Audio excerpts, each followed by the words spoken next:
Hi, class. This week our subject is feminism, and this we'll be looking at epistemology and what feminists have to say about it. We'll also be looking at ethics, and of course, any discussion of feminism has essentially to do with social justice as well. So first, this first video is just about feminism. Feminism has two primary goals to it.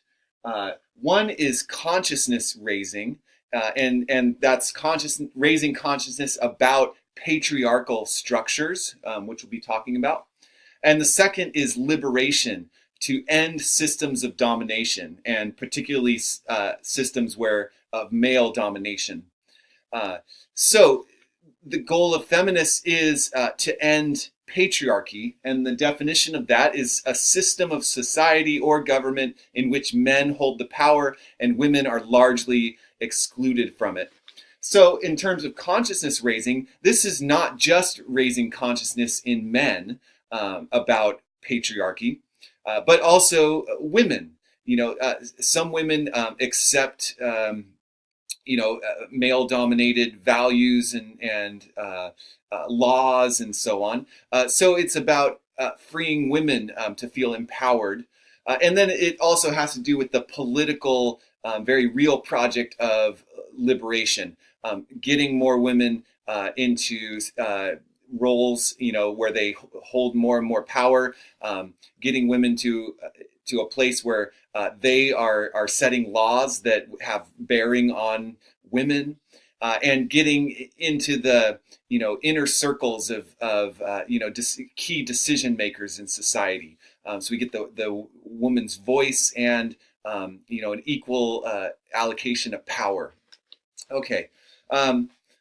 Overall, patriarchy has dominated societies and governments around the world, and I want to talk about how deeply entrenched patriarchy is in Western philosophy. So, if we look back to the ancient Greeks, we have Aristotle. Aristotle was sort of an early biologist in a way, and studied people and developed some of the preliminary theories about different beings and species. And he held that men carried all the creative force, and women were simply a receptacle. So men were really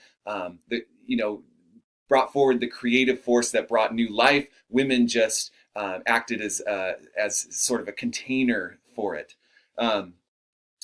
Also, Aristotle thought that when the fetus was developing, that essentially what women are misbegotten males.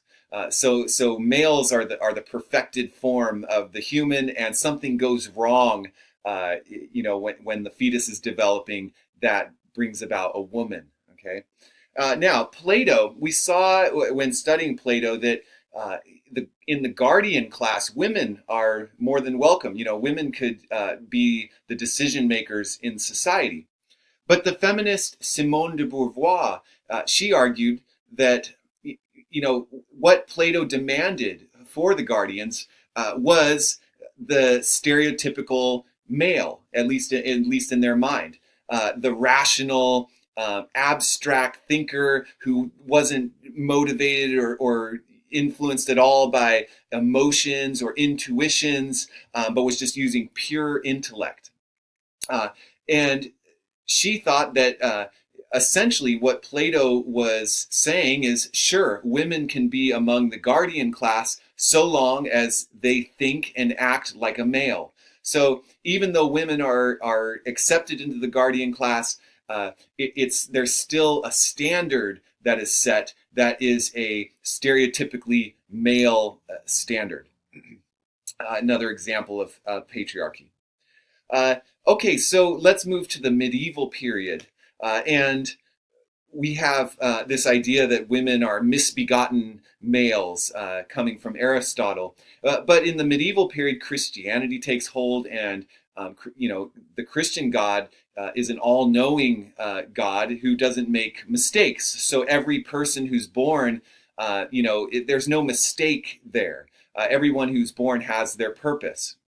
But this is how St. Augustine talks about men versus women. It's not that women are misbegotten males, but let's read a quote from St. Augustine. The women together with the man is the image of God, so that the whole substance is one image. But when she is assigned as a helpmate, which pertains to her alone, she is not the image of God. However, in what pertains to man alone is the image of God just as fully and completely as he is joined with the woman into one. So essentially, men are created in the image of God, and women, they can partake in the image of God when together with a man, but not in isolation. And sure enough, you look at images and artwork, depicting God. God is always male.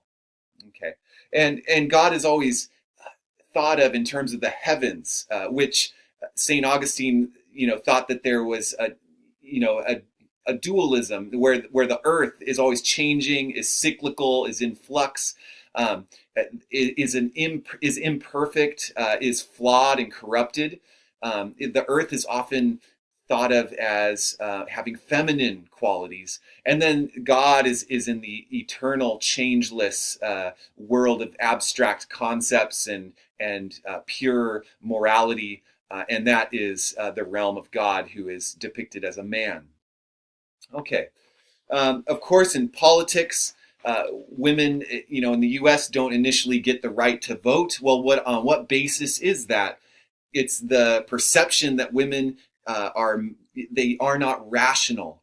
Again, they don't think in, as Plato would require, abstractly, objectively, without being moved by their passions and their emotions. And so women can't be trusted to have an informed vote.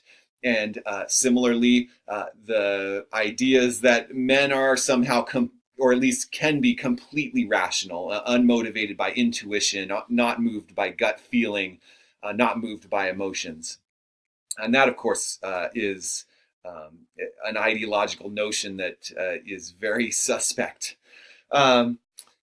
Okay, so what I am trying to show you with, talking about the ancient Greeks and the medieval period is that patriarchy is deeply entrenched in Western thought, and it has consequences.